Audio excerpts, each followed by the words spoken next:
está preparando para el Día de Muertos? Bueno, pues en el Centro Nacional de las Artes ya nos están esperando con talleres, exposiciones, cuentacuentos y mucho más. Esta es la invitación.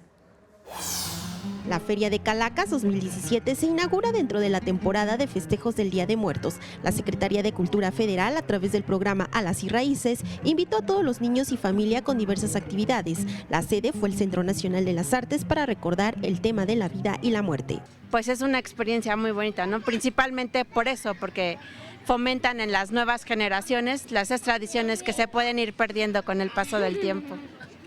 Talleres, exposiciones de fotografía, presentaciones artísticas artesanales, cuentacuentos y ofrendas forman parte del programa de casi 100 actividades diseñadas para todas las edades, además de una ofrenda realizada por artistas plásticos con temática del Día de Muertos.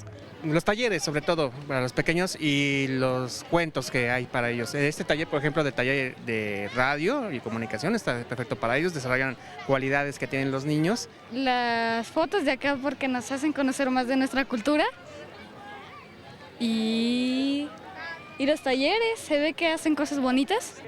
A través de la literatura, música, fotografía, teatro, artes, danza y reporteros son la inspiración de los niños para entender la vida y la muerte. Con imágenes de Joel Arias, María José Valencia, 21 Noticias.